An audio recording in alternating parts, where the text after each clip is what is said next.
Yo，我係食肉獸。今次我同齋姑喺上海之旅目標直指黑珍珠一轉餐廳最東。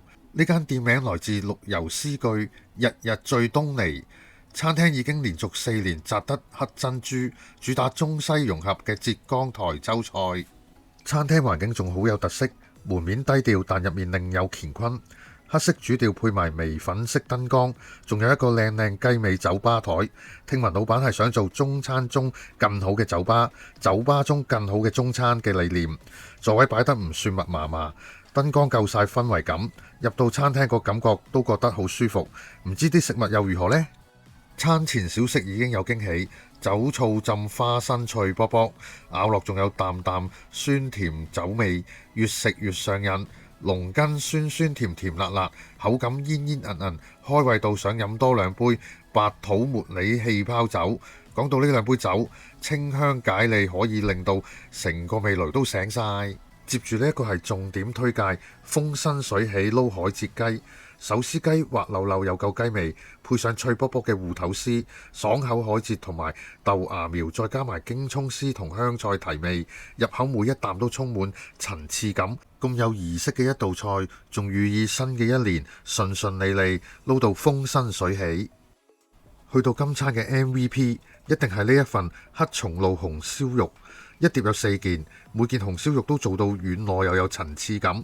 食落唔覺得肥膩到滯，紅燒肉下面鋪住啲白米，吸晒黑松露同肉汁嘅味道，一口肉一口飯，口感充滿松露同紅燒肉嘅香味，真係好好食。我個人覺得呢一碟紅燒肉可以排今次上海之旅美食菜品嘅前3名。住呢一款係沙蒜豆麵。材料有海葵、豆麵同埋菇菌絲，整體味道幾易入口。豆麵吸晒湯汁，好入味。不過海葵就有少少腥味，唔係人人都中意。我個人中意食海鮮，所以可以接受到。據講沙蒜營養好豐富，如果接受到海鮮嘅腥味，呢一款麵係值得一試。下一個係手撕豆腐筋。講到呢一煲材料夠晒豐富，有老豆腐、蝦仁、鹹肉絲。菇菌一應俱全，雖然唔知點解大陸啲豆腐總係燶燶地嘅味道，但呢一個豆腐筋真係唔輸蝕，啲蝦肉好爽口又夠鹹香，餸飯一流，撈埋飯可以食到2碗。眼前呢一煲係腐皮奶白菜，味道好有驚喜。平時我唔係好中意食白菜仔，但今鋪好例外，白菜仔炆得好腍好鮮甜，而個湯底吸晒鮮腐竹、冬菇絲、蝦乾同埋呢個薑蒜嘅香味。濃郁又唔油膩，今次我竟然食咗大半碗，真係越食越想食。甜品我哋點咗薑汁核桃條蛋，今次呢一款我哋真係唔推介，完全食唔到核桃嘅味道，而個雞蛋仲蒸得好老，個味道仲有啲古怪，大家記得避開呢一款，唔好點啊！總體嚟講，呢間黑珍珠餐廳最東，性價比好高，環境、服務同埋味道都好有驚喜，值得一試。下次我同齋姑再上嚟上海嘅時候，都會回購呢一間。去到呢條片嘅尾段，影一影餐廳嘅餐牌，大家參考下。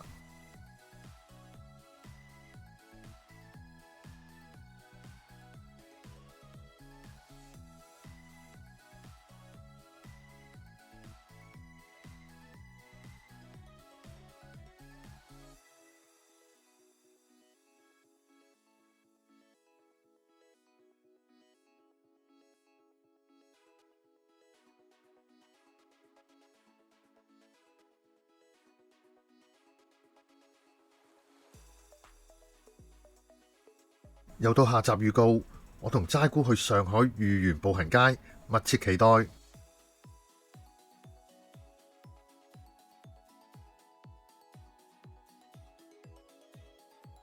今日嚟到呢度先，大家記得訂閱、點讚同埋分享我哋嘅 channel，多謝大家嘅支持，我哋下條片再見。我愛你，我愛你，我愛你。